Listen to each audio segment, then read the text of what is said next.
So we have St. Thomas, Minnesota. Green Bay 9-1.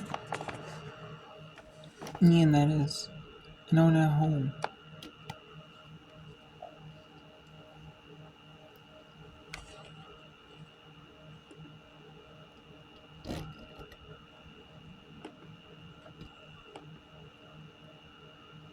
And we have Steve Weston returned to the top of the night. The Sun games was a little bit after. Switched after 6:30 local. It was expected. And the Missouri beat Drake.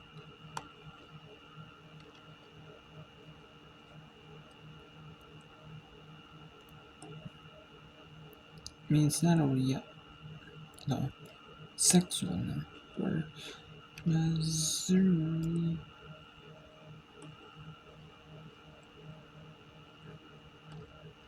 And we'll go to San Jose State Pacific after Missouri Rink is there.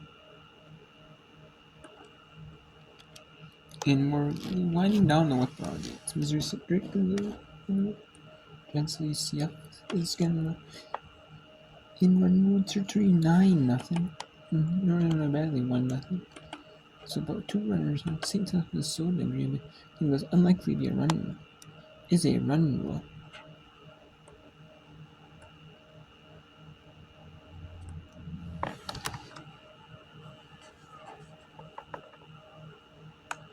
Pitch hit hard inside the bag at third. So Koenig on with a base hit to open the 7th inning. Her second hit of the ball game. Koenig there staying right through the middle of that ball. Pinnell, that ball didn't have as much spin as some of the other pitches she's been throwing, and Koenig able to square it up. And this will bring Michaela Rice to the plate. Rice 1 for 2 with a walk and drove home a run in her last at bat in the 5th inning, the lone Bulldog run to this point. And again, worth repeating, Taylor Pinnell has yet to give up an earned run this season.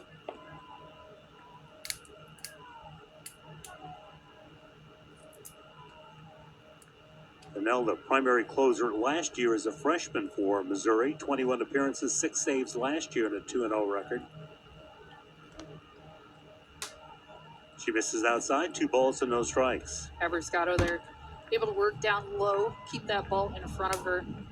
Pinnell, a pitcher that really works down and outside. The other pitchers that we've seen so far from Missouri have had dominant rise balls. Pinnell with more of a dominant drop and curve. And the pitch is hit in the air well to center field. That ball is well tagged, and it's out of here. The first earned runs given up on the season for Taylor Pinnell as Michaela Rice jacks a home run to center field, and it's now a 6-3 ball game. And we talk about Michaela Rice having a bounce-back game after yesterday. That is exactly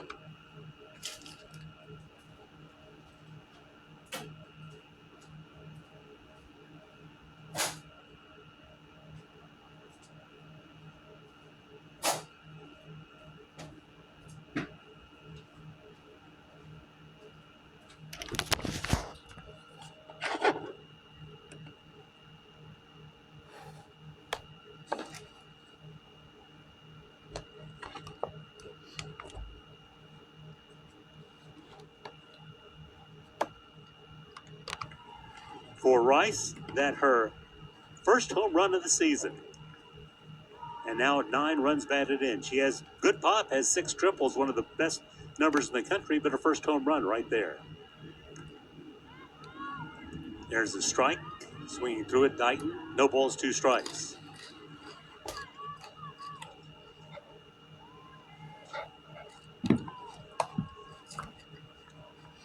So Pinnell learning how the other half lives, right? After not giving up any earned runs in her first 14 appearances. And I tell you what, it was a good pitch on Pinnell's end. I mean, she hit a spot there, but Rice just able to square the ball up. Not only was that the first earned run she's given up, it's the first hit other than a single that she's given up this year. This ball popped to center field. And ranging under it to make the catch is Honold for the first out in the 7th inning. This brings Abby Martin to the plate. Abby Martin 0 for 3, looking for her first base hit. So the Bulldogs facing as good as the Tigers have, first of all, in their starter, Sierra Harrison, who is 10-2 with an earned run average right at 2. And now in their closer, Taylor Pinnell, who had not given up an earned run prior to this inning. Yeah, and Drake on the board today, 7 hits in this game. So, I mean, they've taken this pitch, the really strong pitching staff of Missouri, and they've given them a great matchup. Yeah, hanging right in there with the 6-3 count. Though on paper, this was one that you figured the Tigers might be able and should be able to come up with a win. Bulldogs really acquitted themselves well, and even if they don't get the win, there are a lot of things that Lindsey Dial can build on in this one. Yeah, a great game by Emma Dighton in the circle, going the complete distance for Drake.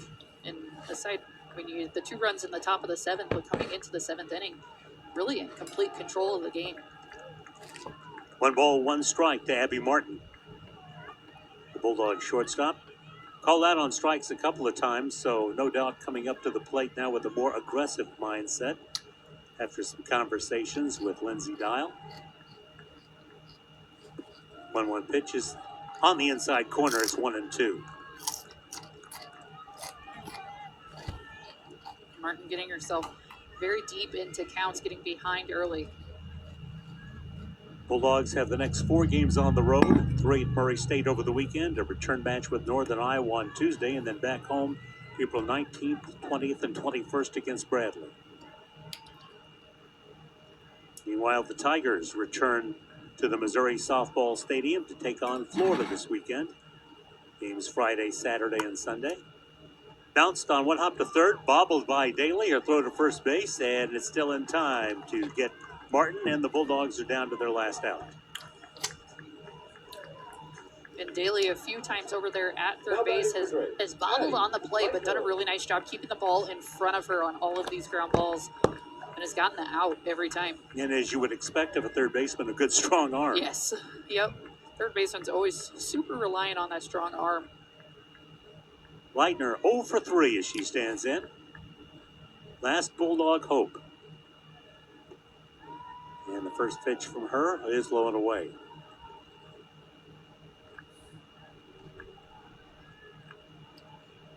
So the Tigers about to present Coach Larissa Anderson with her 200th win at Missouri and her 330th win overall in 10 seasons. Chopped to short, Laird up throwing, in time for the final out. And the Bulldogs do come up with a couple of runs on a 2-run home run by Michaela Rowe.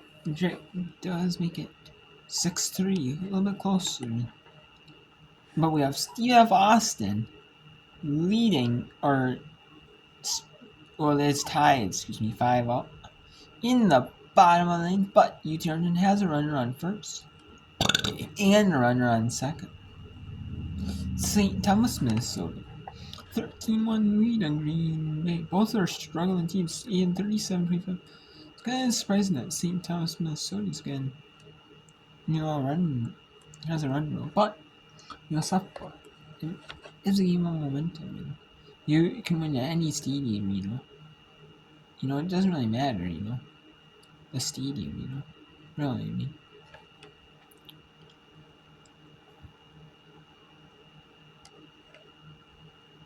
And softball is a sport with ups, you can, you might have momentum of crowd, but it doesn't really matter. Other than that, it's really about it. The only advantage the team has, maybe more comfortable with knowing, how far they gotta go.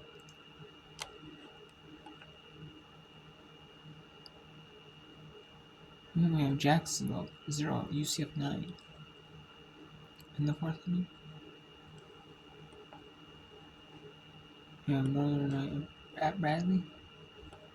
We have Tulsa at number 5, Oklahoma State.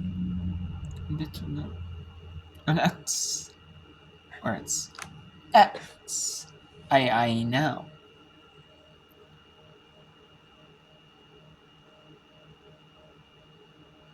It's X.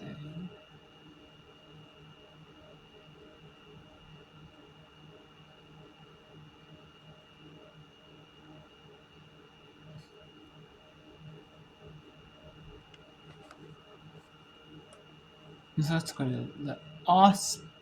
Let's go to UT Arlington University, where Steve Austin is trying to force the 10th lead. And UT Arlington is also trying to win the 9. In Arlington. It's getting chilly too now. 2-2. It stays outside. 3-2. Ball 4 here with load them up. Again, not sure if that's better. It makes it so much scarier when there's force plays.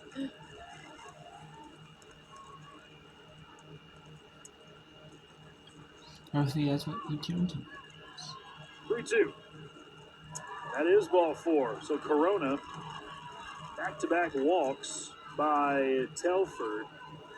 Puts Gavassos over at third base. Hill at second, Corona at first. Caitlin Saylor, the freshman. Anything in the outfield could win it. That's what I would go for in this situation. She's grounded out a couple times, so I would really, really aim to hit this as high into the air as you possibly can. Saylor with a ground out in the first. Big single that turned into a double essentially off the center field wall in the second. You've seen the power already today. Ground out back in the 5th and then grounded into a double play in the 7th. But UT Arlington will take it out. Anyway, they get the walk. And anyway they get it. They'll take it. The 1-0. That's 2-0. Saylor No. stays away from the changeup. It was in hit the corner. There's a strike. I think they have to go to the side of the zone. They got to be careful. They can't get too far off the bases as base runners because of the less than 2 outs. Taylor, ground to the right. This is a fair ball. The throw back home. They get the force. The throw to first. A double play.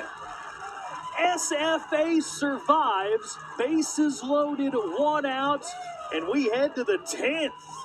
5-5 in Arlington. Wow. What a play by Austin.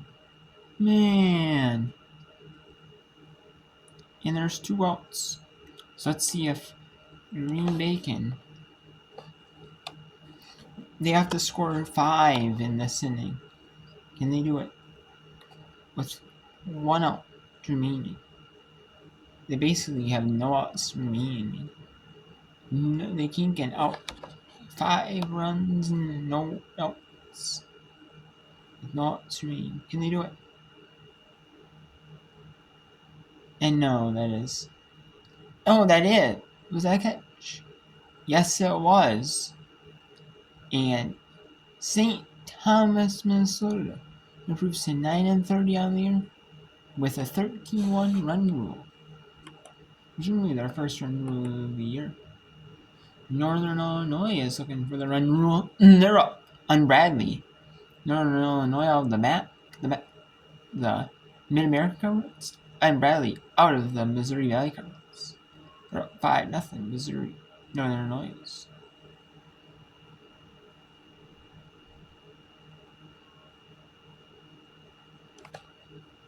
And that's going to be 5-1 with a run on first.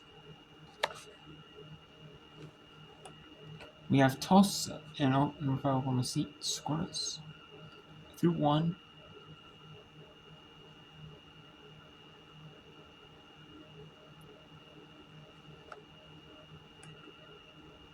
And we got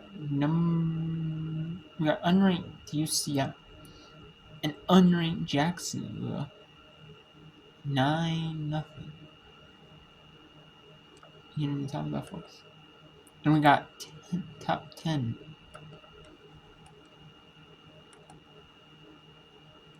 Here. And we also have San Jose State at Pacific.